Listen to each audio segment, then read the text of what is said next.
then a sadhaka soul is that soul who at least understands that, I want to independently enjoy and I want to do bhoga. But today we are so deluded, Swamiji. Nobody agrees that he is a bhogi. So we are all criminals in that way. At least we are all. Prabhupada used to say we are all like Ravan. We are all Ravan. He was great Ravan, we are mini Ravan. There was Hiranyakashipu, we are mini Hiranyakashipu. We are mini Hiranyakashipu. So like Ravan took Sita from Ram, we want to take things from Krishna and enjoy. Like that. As you said in the other chapter of nature, enjoyer and conscious. So the whole chapter he has dedicated where he is telling us you are not an enjoyer, I am the enjoyer. Everything is at the disposal of me. And if you use it properly and offer it to me, then you will become a devotee. Yeah.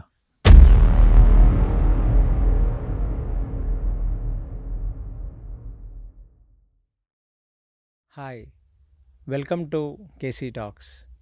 In the series of podcasts on Bhagavad Gita that we are doing with Dr. Keshavananda Swami, today we are entering into a very important chapter, 15th chapter. It is named as Purushottama Yoga. So let us understand, what does Purushottama Yoga mean? Hare Krishna. Hare Krishna, Swamiji. Purushottama Yoga. Purusha, Lord, Uttama is top of top. No. Yeah, you can say like that. Purusha Uttama. Purushottama Yoga. That means the topmost living entity. And that is God. Yes. Purushottam Yoga can also be defined in other way. Uttama means beyond modes of material nature. Last chapter was modes of material nature. Yes. So there's a connection here. Okay. So everybody is under modes of material nature. But there's somebody who is beyond modes of material nature and he doesn't come under modes, influence of modes. Any living entity who is, by practice of Bhakti Yoga, you can go beyond, isn't it? We discussed. Yes. But there's always chance of falling down, coming back again in clutches of modes. But God, he never comes. Okay. That is why he's called Uttama, who is beyond modes. Ut means beyond. Okay. And Tama means, here Tama refers to all the three modes, not just Tamas. So that's why Purushottam Yoga. If you understand that Krishna is beyond modes of material nature, beyond influence of any illusion, then you can connect with him yoga. Okay. So understanding how Lord is beyond the modes of material nature or modes of Trigunas, beyond Trigunas, that is what Purushottama Yoga is telling us. So how does it go, Swamiji? How does the Purushottama Well, Yoga this is one of the, first let me tell it is one of the smallest chapter. Okay. And one of the most dear chapters to all Vaishnavas. Dear chapter to all Vaishnavas. Yeah, especially Madhvacharya. It's his favorite chapter. Madhvacharya's favorite chapter is chapter 15. Yeah. And you ask any Vallabh Sampradaya, Nimbark Sampradaya, they'll sell 15 chapter. Why is that? Yeah, why is that? Because in 15th chapter, Krishna himself is defeating Mayavad philosophy, Advaita. Oh. Yeah. And how is that? It is this I'll just quote here. It's simple. I'll just tell you the translation. People can hear. This is directly Krishna says here that 16th, 17th and 18th verse. There are 3 verses. This is called Tri-Shloki Bhagavad Gita. Tri-Shloki Bhagavad Gita. I told you Chatur-Shloki. 10 chapter 8, 9, 10, 11. Tri-Shloki. And Krishna directly says, he says, Dvaima Purusha Loke Sharaschakshare Vacha Shara Sarvani Bhutani Kutastham Aksharochate. There are 2 classes of beings. One is fallible. Fallible means conditioned, who can fall down, can come in clutches of modes. One is infallible. Okay. Is always beyond. In the material world, every living entity is fallible. In spiritual world, every living entity is infallible. Okay. Okay, so that's one thing. But here, Uttama Purushastvanne, the name of the chapter comes from 17th verse. Okay. Uttama Purushastvanne Paramatmiti Udharita. Besides these 2, there is a greatest living personality, the Supreme Soul, the imperishable Lord himself, who has entered the 3 worlds and is maintaining them. So you see, Advaita says after liberation, Atma becomes Paramatma, everything becomes one. Yeah. Krishna is refuting that. Actually, they say that everything is one. It is only because you are in Maya, you are thinking you are soul, and there is something called super soul. So after liberation, you will know everything is one. Everything is one. But Krishna is refuting. Krishna is saying in 16, there is one conditioned and one is liberated. Beyond liberated, there is God. How does it go again? Besides, in 16th, he says there are two classes of living beings. One is conditioned, one is liberated. Yes. So when you become liberated, then everything becomes one. But no. But besides these two, even beyond liberated state, there is greatest living personality, God himself, who maintains these three words. Oh. So it's clear that no matter how much liberated you become, God is always beyond you. You don't, Atma doesn't become Paramatma. There is no God living entity, one. So maybe Madhvacharya's Dvaita philosophy is a direct indication of this. Dvaita philosophy comes from these three verses. Oh. That's the foundation. That's why it's his favorite part. Okay. And 18th is more interesting. 18th says, Yasmad aksharam atito ham, aksharad api cha uttama. That means, this is 17th is super soul. Krishna is saying even beyond super soul there is somebody else. Okay. Because I am transcendental beyond both fallible and infallible. You see? Krishna is saying I am beyond both conditioned and liberated. Because I am the greatest. You see the emphasis I. Yeah. I am celebrated both in the word and the Vedas as that supreme person. So 17th he says, okay, God is beyond both of them. He says, that is me. Oh. So it's clear, Krishna is Krishna, we are we. Nevertheless, we might become liberated, conditioned, whatever, we can never become Krishna. Can I say like that he is establishing his superiority, his supremacy here? So that is the reason this is called as Purushottama Yoga? Yeah, that's one of the reasons here, He is establishing his supremacy above all others. Okay. That is why one of the things is Supreme Purushottama Yoga. So, 19th verse he says, Yomam eva masammudo. Whoever knows me as that supreme personality of Godhead, without doubting, you see. And people have doubts, maybe Krishna is supreme, Shiva is supreme, Durga is supreme, what is happening? Is whoever knows me is a knower of everything. He therefore engages himself in full devotional service to me. Yo sasarvavid bhajati mam. Sarvavid bhajati mam sarva bhavena bharata. You see, such a nice verse. Its 15th chapter is absolutely clear. Absolutely clear. What are the another important points in this? This is one is Shloki, and I'm very glad that he is refuting the Advaita Siddhant, very clearly in this. And what else are being told in this chapter? Now, text 1, text 2. Now, you see, Krishna begins here to establish his supremacy. He begins with an example, famous example. Urdhva moola madashakham ashvatham pravratyam chandam syasya parnaniyastam vedasa vedavet. He says there is a tree, Ashwath, banyan tree, which is upside down. Now, where do you find banyan tree which is upside down? Roots are up, leaves are down. We can't find it. But you can see in the reflection in the sea, in the river. If there is a tree on the bank of a river, then you can see its reflection in there. So you see, so Krishna says that is material world. What, the tree or the reflection? Reflection. Oh, the reflection is the material world. Yeah. Upsided tree. Upside down. It's upside down. So it is material world. Okay. So now, so why he compares upside down tree to a material world? Why? Because he says, you see, whatever is there in spiritual world, everything here also exists. Whatever is there, it is here. Om Purnamada Purnamidam. There is a verse in Upanishad. But here everything is reversed. That's the whole idea. There, what happens is, there people serve God. Here we don't serve Him. There they are attached to God. Here we are not attached to God. There people don't speak lies. Here people speak lies. There they follow religious principles. Here nobody follows religious principles. It's just upside down. Everything is reversed and perverted.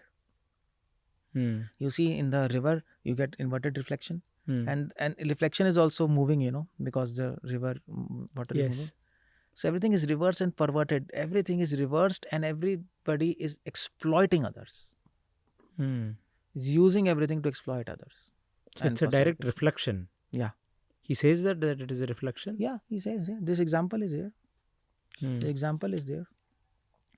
The tree also has roots going down. These are bound to fruitive activities. Branches of the tree exist downwards and upwards. This clear. So there is love in the material, in the spiritual world, and there is lust in the material world. Yeah, it's reversed, no? That side goes. There is service in the spiritual world. There is exploitation in the material world. Yeah, there is selflessness. Here is selfishness. There is selflessness. It is selfishness. Yeah. Oh. The theme is the same. Theme is the same. But the independent nature of a person makes him do this. Okay. That's how it goes. So the entire material world is a reflection of the spiritual world. Left becomes right, right becomes left. Yeah. Up becomes down, down becomes up. Just like that. Yeah. This is how a simple explanation is. Yeah. Done. So he told us about the material world. And then he says, well, Ashvathamena suviromulam asanga shastrena dridena chitva. He says you should cut this tree. Okay. In other words, this is example, analogy, no? He says, you see, you do one thing. You cut this tree from the root. That means you reverse your conceptions. So that's what Bhagavad Gita is all about. We started first few chapters of Gita is helping you to learn selflessness, no? Third, fourth, fifth. Yes. So reverse your conceptions. And then you will be able to serve God nicely. Okay. That's the whole idea they're telling. Now, how to reverse asanga shastrena? By association of devotees. Asanga shastrena drudena chitva. Asanga means association of devotees. So take association of devotees, learn from them that don't be selfish, be selfless. Don't enjoy in this material world, serve God. Learn from them what we have been learning and cut this tree, cut these attachments within yourself. Drudena means determination. Determination, cut this tree. Yeah. Chitva means cutting. Cutting. Chitva means cutting. Chitva also means uprooting. Uprooting. Madhvacharya also explains in other words. Chitva. Chitva also means, what do we say? Detaching. Okay. Yourself. That also means chitva. So we have to ultimately, with determination, we need to cut all this. Yeah. And you are telling sadhu sang is the way that you can do it. Yeah. You see, poison cancels poison. Diamond is used to cut diamond. Similarly, right conceptions are used to cut wrong conceptions. Satsangatvam nihisangatvam. That asanga shastrena. By good association, leave bad association. Even Shankara speaks about this. Yeah, that's Satsangatve nitsangatvam, nitsangatve nirmohatvam. Nirmohatvam, nirmalatvam, nirmalatvam, jivan. Nirmohatve nischalatvam. Nischalatvam. Okay. So the nischalatvam is wrong. Yeah. Okay. So satsang is very important. So this chapter brings up the importance of satsang also. Satsang, very nice. Association of devotees. Asanga shastrena drudena chitva. Yeah. So 5th verse is talking about association of devotees. And then he says, what do you want to do in association of devotees? This is important, no? Yes. We meet devotees. Now devotees come and have party and do chit chat and, just waste time. Many you have seen. We have seen in our life, Yes. But what we are supposed to do in association of devotees. Yes, what are we supposed to do in association of devotees? Yeah, we are not supposed to first of all do parties and eat and No, we are calling devotees happily making prasadam, nice bhog. That's a part, but that's not the main thing. Chit-chatting, how are you? How is your family? It's all nonsense. It's all nonsense? Yeah. It's a waste of time. Krishna says what you should do. Nirmana moha jita sanga dosha adhyatma nitya avnivritta kama dvandir vimukta sukha dukkha sanga gachantiya mudha padam avyam tat. Okay. He says what you do. Nirmana moha. Leave your false prestige. And ask them good questions. Jita sanga dosha. That means leave your wrong conceptions. Leave your pride of wrong conceptions. Leave your attachment, moha of wrong ideas. Just put them in dustbin. And adhyatma nitya. Discuss with them spirituality. That's what you should be doing. Hmm. Vinivritta kamaha. And understand that Hmm. lust, you have to change your lust to love. Leave the lust, love God. Hmm. This is what Krishna is saying. So we should, whenever we devotees meet, then we should speak about spiritual progress. Yeah, yeah. Spirituality, Yeah. not mundane topics. No, no. No prajalpa. Very important. Hmm. If you do that, then you go back to God. Gachanti muda padam. You see, nowadays, devotees meet and you have seen, they do parties. Hmm. And it's called, they are congregating with themselves. Congregation. And then, so many devotees are also doing kitty parties. Devotees are doing kitty parties? Spiritual kitty. Seriously? Yeah.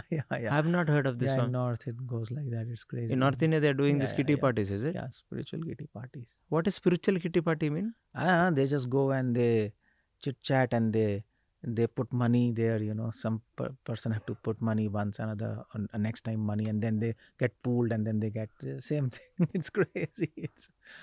But the only difference is devotees are doing, so it's spiritual. Bullshit, no? Yeah, it's nonsense. And devotees, nowadays there are so many yatras. Okay. And they charge, okay, we'll take you to this Shimla and here and there. Spiritual picnic. May not be Shimla, maybe they'll take to Badri. Yeah, Badrinath, Kedarnath. but it's a spiritual picnic. There is no philosophical lectures, there is no knowledge. They are just roaming about, paying money and roaming here and So there. why do you have to be always serious, Swamiji? Why can't we just chill for some time? Chilling is important, isn't it? You can chill. Okay. But it should be with God. Okay. Not without God. I mean, nobody is saying not to relax. Mm-hmm. But relax with God. Chant His names and relax. Mm. Well, you should not be But we can't, chilling out. we don't have that, we can't feel God. So it is like 4 or 5 friends we are going. And So take good association. Then you will feel. It's all association, no? What is good association, first of all? Good association. Here Krishna says here in this chapter. What is good association? Okay. You see all questions your... see here. 9th and 10th verse. 9th verse he says, what is bad association? 10th verse he says, what is good association? Okay. Now he says, bad association first he says, living entity thus taking another gross body obtains certain type of ear, eyes, tongue, nose, sense of touch, which are grouped about mind. He thus enjoys particular sense of sense objects. This foolish cannot understand how living entity can quit his body. Nor they can understand what sort of body he enjoys under spell of modes of material nature. But one whose eyes are trained in knowledge can all see all this. See? So, bad association is a foolish person who doesn't have any knowledge. Good association is a person who has all this knowledge. What is body, what is soul, what is super soul, what is mind. You take that association. Good association means good knowledge. Person who has good knowledge and he can explain you that. He can solve your doubts and he's following that in his life. If these 4 things are there, it is good association. So whenever you say so-called spiritual trips, you need to go with good association. Yeah.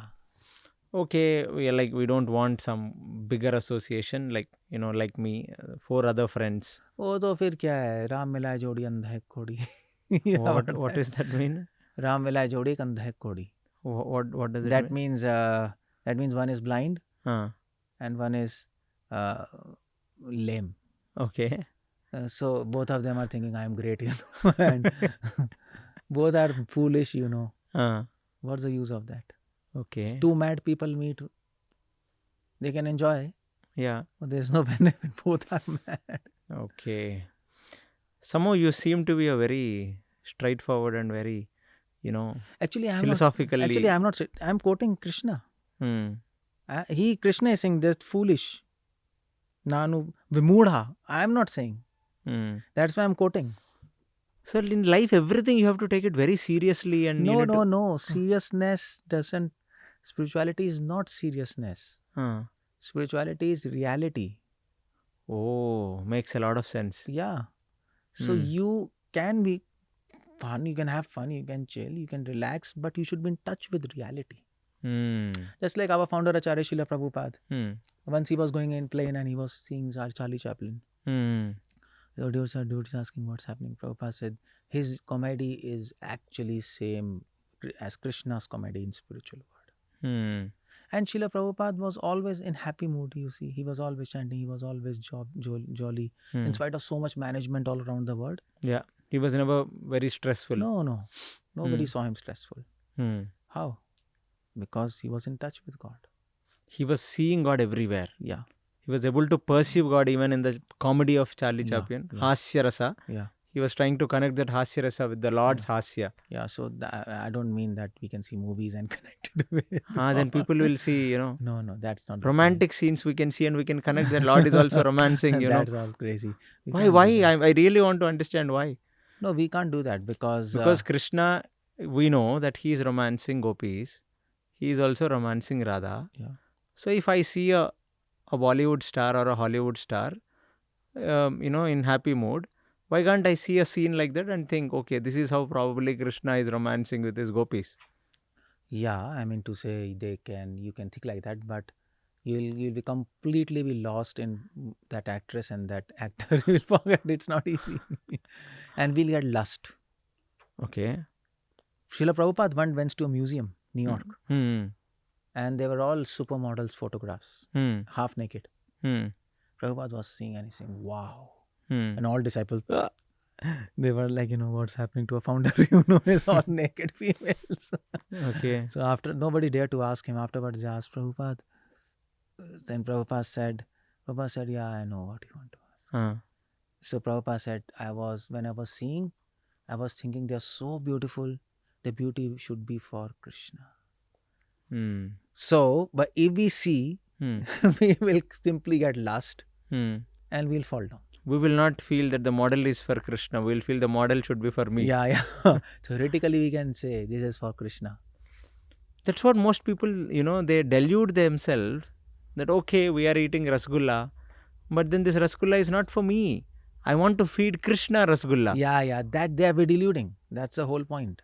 But they will offer and they will eat and they will enjoy rasgulla. And Prabhupada has fed gulab jamuns to the world. Yeah. So we will make the best gulab jamun with the best sugar syrup and then we'll offer it to the Lord and then we will do bhoga with that. Yeah.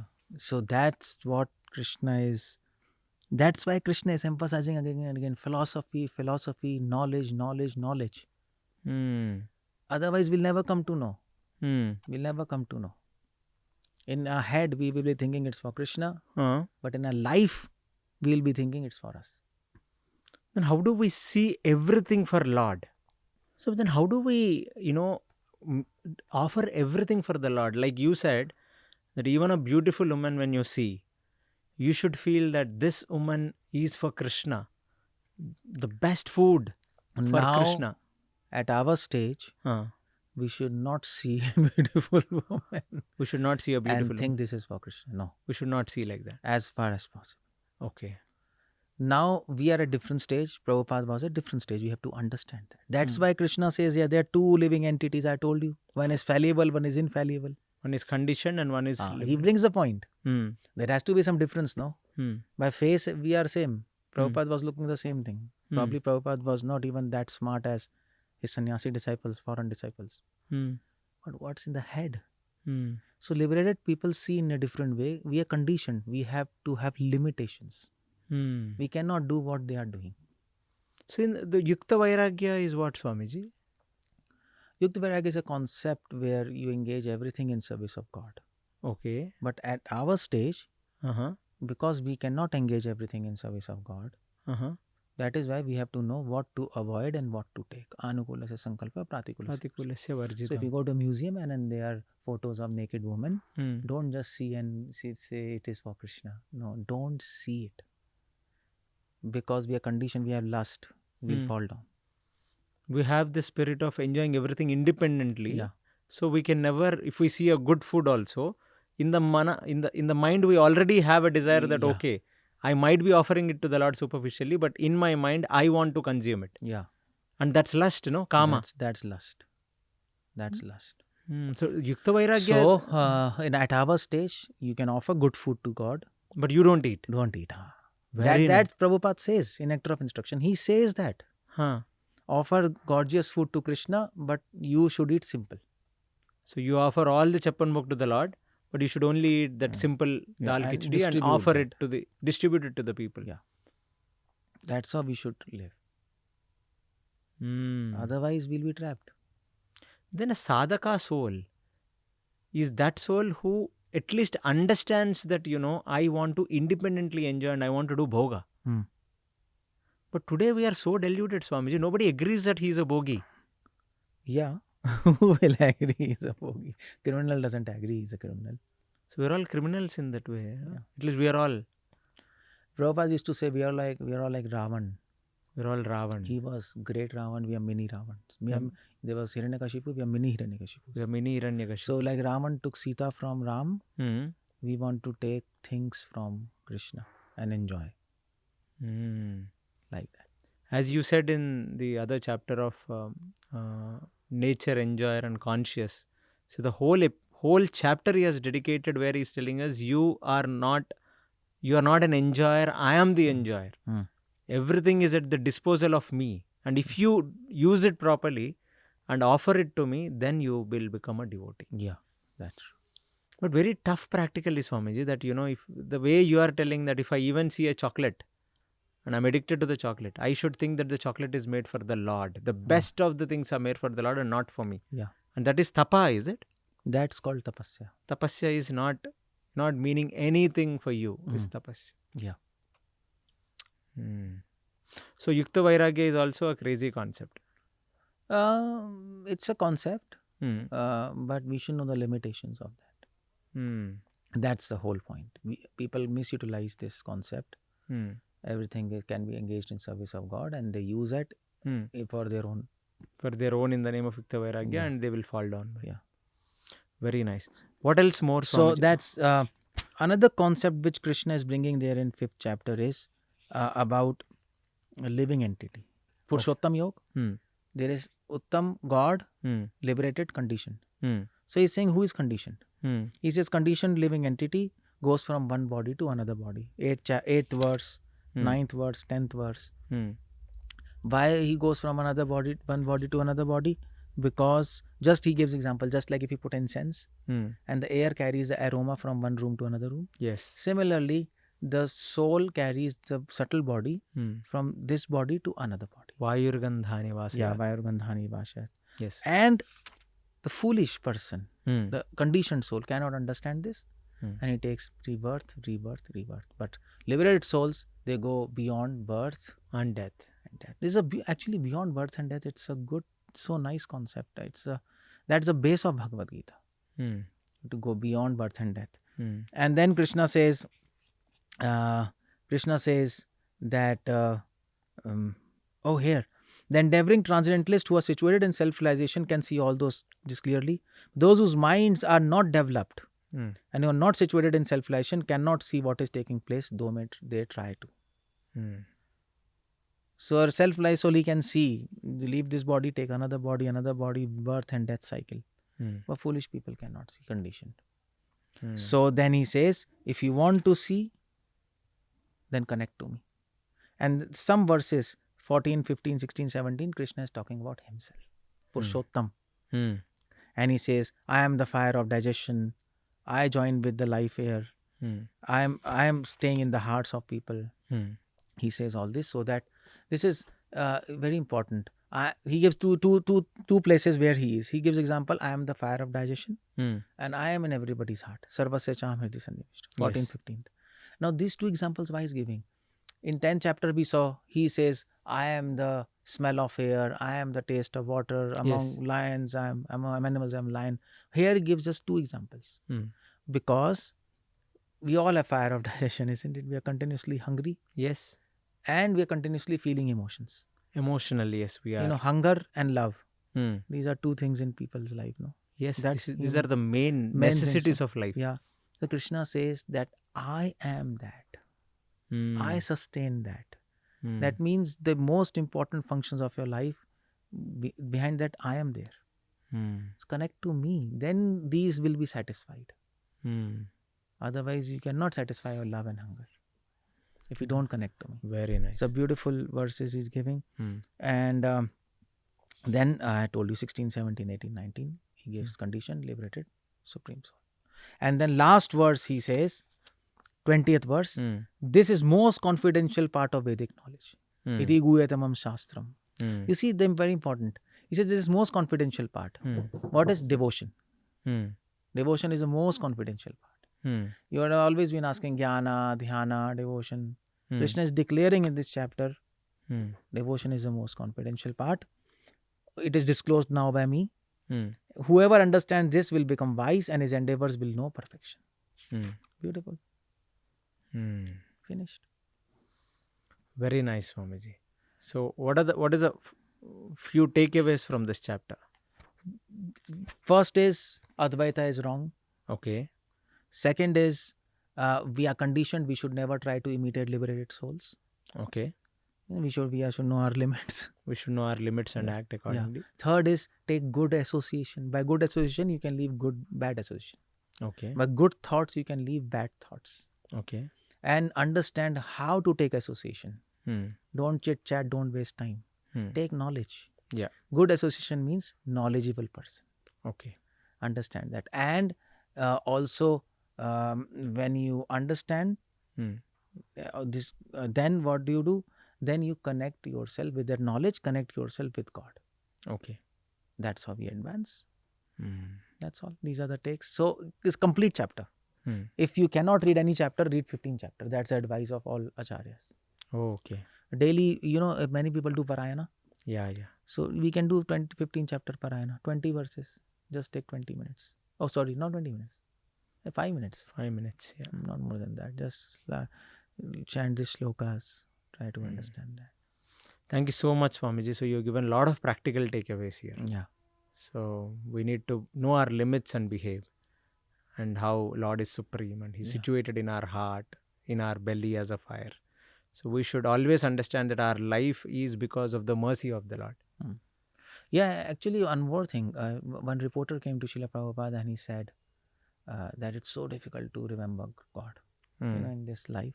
Prabhupada said it's so difficult to forget Him. Yes. And he quoted these verses, 2 verses. You always remember hunger, no? Yeah. At least 2 times a day. Yeah. At that time you can think, oh, this is given by God. God. And we always feel something in our heart, think. The power to feel and think is given by Krishna. Yeah. So we can never forget Him if we remember these 2 examples. Yeah, that is the reason probably this is called as Purushottama. That is the reason it's called why He's the Lord, and with His mercy we are living. Yeah. Thank you so much for this beautiful insight, Swamiji. Hare Krishna.